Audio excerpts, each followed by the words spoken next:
back to Pagitt Radio on AM 950. On a conversation here with Rachel Held Evans, who's written a terrific little book called Evolving in Monkey Town. It's her story of growing up in the town that became famous for the Scopes monkey trial in 1925 and really set a course of discussion of evolution and the Bible in North America in a particular way. Rachel, one of the things that you write in the book, which I liked a lot, and it actually it's a sentiment that I have been trying to advocate as well, and in some of my writings, I think you said it as well or much better than I did. And it's this line. You're talking about how you were taught that faith in Christianity was an established, settled series of facts that people could either believe or not believe, but they have always been and always would be. And you say, I was under the impression that the most important elements of the faith had not changed over the years, but had simply gotten lost and been rediscovered. As opposed to, no, we've developed a whole lot of things in Christianity over the course of our time. That seems to be a bit of a theme in the book for you to say, look, Christianity is far more living and far more active than perhaps the stationary statements that people have made about it. Oh, right, yeah, and another point in the book I say that, faith is not so much about defending conquered ground. It's also about discovering new territory. Mm-hmm. And I think that for my generation especially, I grew up really in the throes of the apologetics movement, and, in the 80s and 90s, the culture wars were really raging. And I think for my generation, we're just sort of starting to realize this. And we're kind of realizing it the hard way, because we kind of came at, we grew up trying to kind of always be ready with an answer, really preparing ourselves. It was all about sort of just making the argument, making the case for Christianity, that we never really asked those questions ourselves. So we never really arrived at the conclusions. They were just sort of packaged for us ahead of time.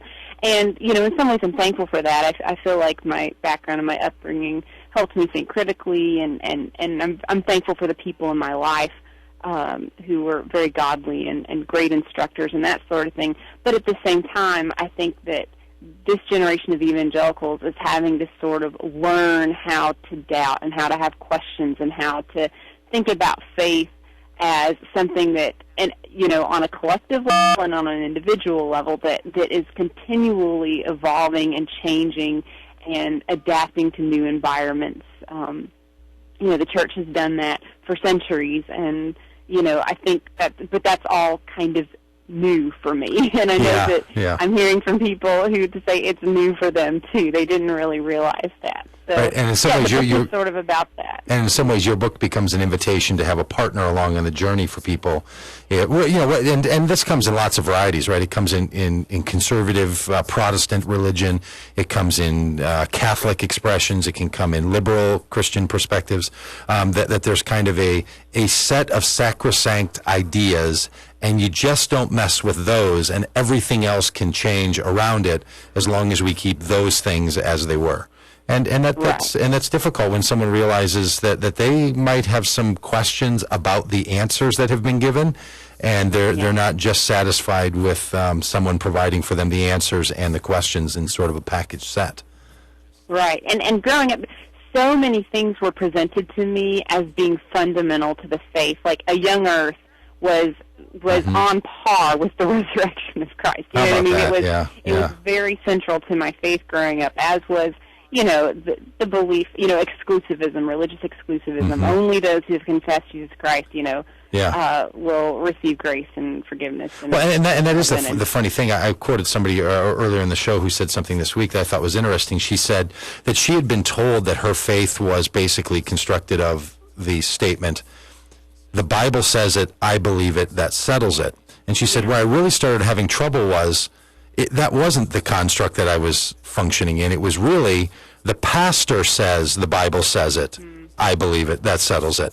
And she said, when I kind of started to figure out that there was a way that my story was told to me that was just particular to the group that I was hanging around, and they told me this is the way that all Christians for all times have believed things, it was that realization that began to unravel some things around the certainty of the faith that she had. And she, like you, feels her faith is far more alive today than it ever was before.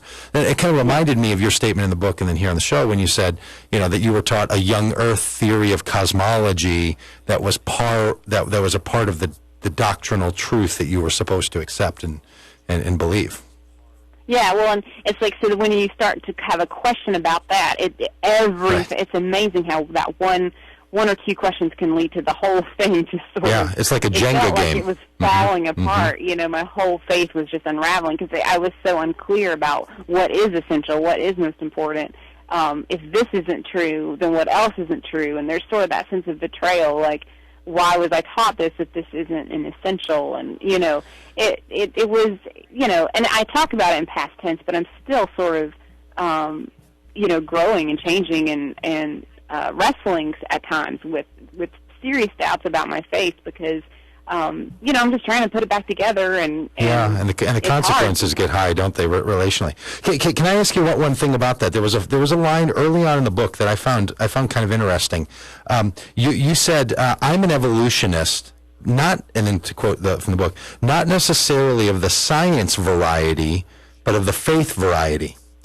Mm-hmm. I'm wondering about that line. Okay, so like I get the faith variety. Like one of the big competitions that a lot of us have is that the hard sciences, like biology, in its competition with social sciences, which is where religion tends to fall. So sometimes the struggle between people talking about science and religion is really a conversation about two disciplines within science.